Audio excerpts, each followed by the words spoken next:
ഇന്ന് സോഷ്യൽ മീഡിയയിൽ ഫാമിലി വ്ളോഗുകളുടെ കുത്തൊഴുക്കാണ്. ഒരു വീട്ടിൽ തന്നെ 4-5 ചാനലുകളാണുള്ളത്. നമ്മുടെയൊക്കെ വീടുകളിൽ രാവിലെ മുതൽ രാത്രി വരെ നടക്കുന്ന കാര്യങ്ങൾ സോഷ്യൽ മീഡിയയിൽ റെക്കോർഡഡായും ലൈവായും പരക്കെ ലഭ്യമാണ്. 24 ഹവേഴ്സും ഇതങ്ങനെ കാണിച്ചുകൊണ്ടിരിക്കുകയാണ്. അപ്പോൾ അതിലെ മൈന്യൂട്ട് എറേഴ്സ് പോലും ആളുകൾ കണ്ടെത്തി ജഡ്ജ് ചെയ്യും. ആ വീട്ടിലെ ആളുകൾ ഒരു ദിവസം ഏത് വസ്ത്രം ധരിക്കണം, എന്ത് ഭക്ഷണം കഴിക്കണം, ഡ്രസ്സിൻ്റെ ഇറക്കം കൂട്ടണോ കുറയ്ക്കണോ, ആ വീട്ടിലെ സ്ത്രീകളുടെ മുടി മുറിക്കാമോ മുറിക്കാൻ പറ്റില്ലേ, ഇങ്ങനെ ഒരു 100 കൂട്ടം കാര്യങ്ങളുണ്ട്.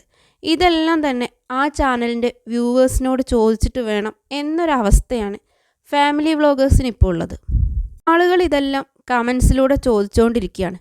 കാരണം മറ്റൊന്നുമല്ല, ഈ വ്ളോഗേഴ്സ് അവരുടെ ഡേ ടു ഡേ ലൈഫിലെ ഓരോ ചെറിയ ചെറിയ കാര്യങ്ങളും അങ്ങനെ അപ്ഡേറ്റ് ചെയ്യുമ്പോൾ അവരേത് വസ്ത്രം ധരിക്കേണ്ടത്, എന്ത് ഭക്ഷണം കഴിക്കേണ്ടത്, അങ്ങനെ അവർ ചോദിക്കാത്തതും പറയാത്തതുമായ കാര്യങ്ങളെല്ലാം ഈ വ്യൂവേഴ്സ് ചോദിച്ചുകൊണ്ടിരിക്കും. അതിന് വ്യൂവേഴ്സിനെ മാത്രം കുറ്റം പറഞ്ഞിട്ട് കാര്യമല്ല.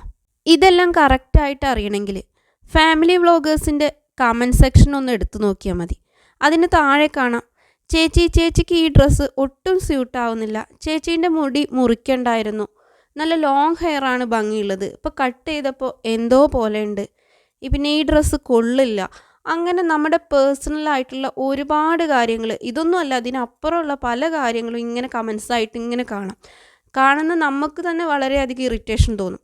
അപ്പോൾ ഈ വ്ളോഗേഴ്സിൻ്റെ കാര്യം പറയണ്ടല്ലോ, ഇത് ചോദിക്കാതെ തന്നെ വ്യൂവേഴ്സ് ഇങ്ങനെ പറഞ്ഞുകൊണ്ടിരിക്കുകയാണ്. നേരത്തെ നിങ്ങളെ ഒരുപാട് ഇഷ്ടമായിരുന്നു, ഇപ്പോൾ ഒട്ടും ഇഷ്ടമല്ല, നിങ്ങളുടെ വ്ളോഗ് കാണാൻ കൊള്ളില്ല, അതുകൊണ്ട് തന്നെ ഞാൻ അൺസബ് ചെയ്യുന്നു.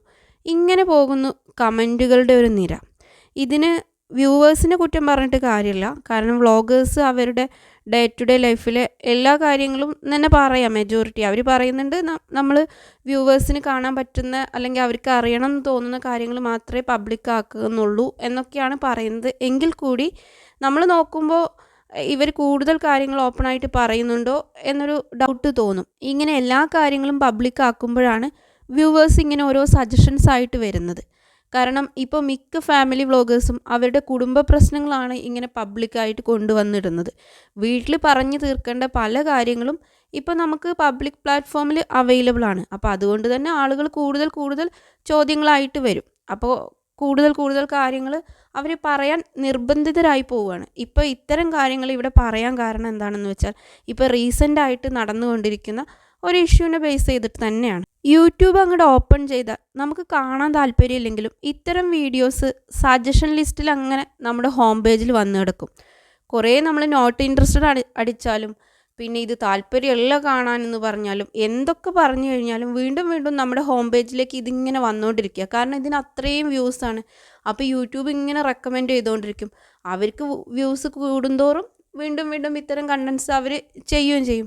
ആളുകൾ ഇത് കാണുന്നത് കൊണ്ടാണ് കൂടുതൽ ഇത്തരം വീഡിയോസ് ഇടുന്നത്. അപ്പോൾ ആളുകൾ ഇത് കാണാതിരുന്നു കഴിഞ്ഞാൽ അവർ ഇത്തരം വീഡിയോസ് ക്രിയേറ്റ് ചെയ്യുന്നത് നിർത്തിക്കോളും. ഒരു പരിധി വരെ പിന്നെ അങ്ങനെ ചെയ്യില്ല എന്നാണ് തോന്നുന്നത്.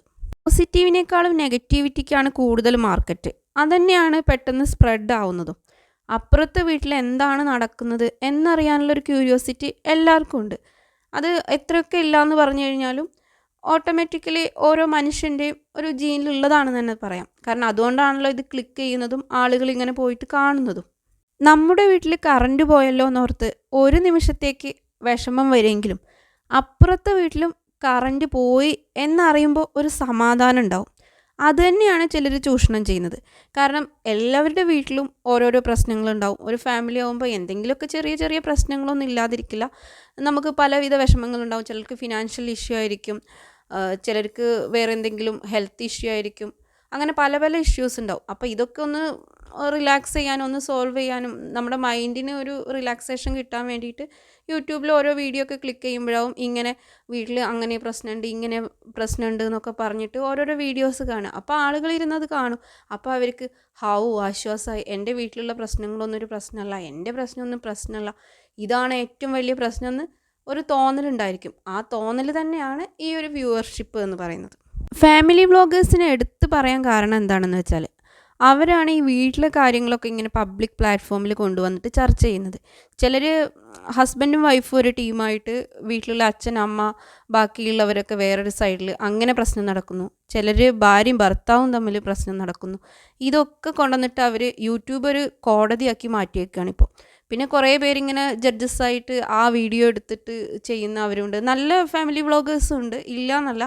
പക്ഷേ മെജോറിറ്റി വരുന്നത് ഈ നെഗറ്റിവിറ്റി സ്പ്രെഡ് ആവുന്നതാണ്. നമുക്ക് കാണുമ്പോൾ തന്നെ അയ്യേ ഇതെന്താ ഇങ്ങനെ, ഇതൊക്കെ ഇവിടെ പറയണോ, ഇതെന്തിനാ ഇവിടെ പറയുന്നത്, നമ്മൾ പലപ്പോഴും നമ്മളോട് തന്നെ ചോദിച്ചു നോക്കും. കുറച്ച് സമയമെങ്കിലും ഒന്ന് കണ്ടു കഴിഞ്ഞാൽ അയ്യേ ഇതെന്തിനാ ഇപ്പം ഞാൻ കാണുന്നത്, ഇതൊക്കെയാണ് ഒരു കണ്ടൻറ്റ്. വീട്ടിലെ കുറേ പ്രശ്നങ്ങൾ, ഇല്ലായ്മകൾ, വല്ലായ്മ, പിന്നെ മറ്റുള്ളവരെ കുറ്റപ്പെടുത്തൽ, അവരങ്ങനെയാണ്, അച്ഛൻ എന്നോട് ഇങ്ങനെ ചെയ്തു, അമ്മ ഇങ്ങനെ ചെയ്തു, എൻ്റെ ഭാര്യ എൻ്റെ അടുത്ത് ഇന്നലെ അങ്ങനെയാണ് പെരുമാറിയത്, ഹസ്ബൻഡ് ഇങ്ങനെ പറയുന്നു, അങ്ങനെ ഒരു 100 കൂട്ടം പ്രശ്നങ്ങൾ. ഇങ്ങനെ നമ്മൾ ഇതൊക്കെ ഇങ്ങനെ കുറച്ച് നേരമെങ്കിലും ഒന്ന് വാച്ച് ചെയ്ത് കഴിഞ്ഞാൽ എന്തിനാ നമ്മളിത് കാണുന്നതെന്ന് തോന്നും. ഇനി ഒരെണ്ണം സ്ക്രോൾ ചെയ്തിട്ട് അങ്ങ് വിട്ട് കഴിഞ്ഞാൽ അടുത്തത് വരുന്നു, സ്കിപ്പ് ചെയ്ത് അടുത്ത്, അങ്ങനെ അത് റിലേറ്റ് ചെയ്ത് പിന്നെ ഒരുപാട് വീഡിയോസ് ഇങ്ങനെ ഹോം പേജിൽ വന്നുകൊണ്ടിരിക്കുകയാണ്. നമ്മൾ കാണണ്ടെന്ന് വിചാരിച്ചാലും ഇത് തന്നെ ഇങ്ങനെ റെക്കമെൻഡായിട്ട് വരിക ചെയ്യുന്നത്.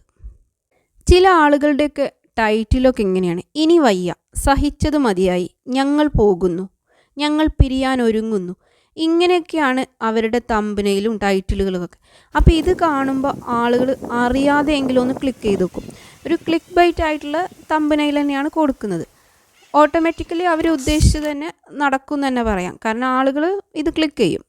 ഇങ്ങനെ നമ്മളെപ്പോലുള്ള ഓരോ ആളുകളുടെയും ക്ലിക്കുകളാണ് അവരെ വീണ്ടും വീണ്ടും ഇത്തരം വീഡിയോസ് ചെയ്യാൻ വേണ്ടിയിട്ട് പ്രേരിപ്പിക്കുന്നത്. അതുകൊണ്ട് വ്യൂവേഴ്സ് ആയിട്ടുള്ള നമ്മൾ എന്താണ് ചെയ്യേണ്ടതെന്ന് വെച്ച് കഴിഞ്ഞാൽ, ഇങ്ങനത്തെ ടൈറ്റിലോ തമ്പനയിലോ ഒക്കെ കണ്ടു കഴിഞ്ഞാലും ഇത് നമ്മളെ അട്രാക്റ്റ് ചെയ്യാൻ വേണ്ടിയിട്ട് അവർ ഇട്ടേക്കുന്നതാണ്. അതുകൊണ്ട് ഒരു കാരണവശാലും അത് ക്ലിക്ക് ചെയ്ത് ചെയ്യരുത് എന്ന് നമ്മളെ തന്നെ പറഞ്ഞ് മനസ്സിലാക്കണം. എങ്കിലേ അത് കാണാതിരിക്കൂ. ഇങ്ങനെ ഓരോ ആളുകളും കാണാതിരുന്നാൽ തന്നെ വ്യൂവർഷിപ്പ് കുറയും. അപ്പോൾ ഇത്തരം വീഡിയോ ക്രിയേറ്റ് ചെയ്യുന്ന ആളുകളുടെ എണ്ണം കുറയും. ഇപ്പോൾ ദിനംപ്രതി എത്ര വീഡിയോസാണ് ഇതേ ടൈപ്പിൽ വരുന്നത്, വീട്ടിൽ ആ പ്രശ്നം ഈ പ്രശ്നം എന്നൊക്കെ പറഞ്ഞിട്ട്. അത് ഓരോ വീഡിയോയ്ക്കും കിട്ടുന്ന വ്യൂസ് കണ്ടിട്ട് തന്നെയാണ് ഓരോരോ പുതിയ പുതിയ ആളുകൾ ഇങ്ങനെ വീട്ടിലുള്ള ഒരുപാട് പ്രശ്നങ്ങളായിട്ട് സോഷ്യൽ മീഡിയയിലേക്ക് വരുന്നത്. അല്ലാന്ന് നമുക്ക് ഒരിക്കലും പറയാൻ പറ്റില്ല. ചിലർ പറയുന്നുണ്ട്, എന്നാൽ ഇത്തരം വീഡിയോസ് കാണാതിരുന്നൂടെ, നോട്ട് ഇൻട്രസ്റ്റ് ചെയ്തൂടെ, സ്കിപ്പ് ചെയ്തൂടെ, അങ്ങനെ പല പല ഓപ്ഷൻസ് അവർ തന്നെ പറഞ്ഞു തരുന്നുണ്ട്. എങ്ങനെയൊക്കെ ആണെങ്കിലും ഇതിന് വ്യൂസ് കൂടുമ്പോൾ യൂട്യൂബ് റെക്കമെൻഡ് ചെയ്യും. ഓട്ടോമാറ്റിക്കലി നമ്മുടെ ഹോം പേജിലേക്ക് വീണ്ടും വീണ്ടും വന്നുകൊണ്ടിരിക്കും. അതുകൊണ്ട് ആളുകൾ കാണാതിരിക്കുക എന്നുള്ളത് തന്നെയാണ് ബെറ്റർ ഓപ്ഷൻ ആയിട്ടുള്ളത്. ഇതേക്കുറിച്ച് നിങ്ങളുടെ അഭിപ്രായം എന്താണെന്ന് താഴെ ഒന്ന് കമൻറ്റ് ചെയ്യൂ കേട്ടോ. ഇനി ഞാൻ ഈ പറഞ്ഞ കാറ്റഗറിയിലല്ലാതെ നല്ല വീഡിയോസ് ചെയ്യുന്ന ഏതെങ്കിലും ഫാമിലി വ്ളോഗ്സ് ഉണ്ടെങ്കിൽ താഴെ ഒന്ന് മെൻഷൻ ചെയ്യാൻ കൂടി മറക്കണ്ട. അപ്പോൾ ഓക്കെ ബൈ. മറ്റൊരു വീഡിയോയിൽ വീണ്ടും കാണുന്നത് വരേക്കും താങ്ക് യു.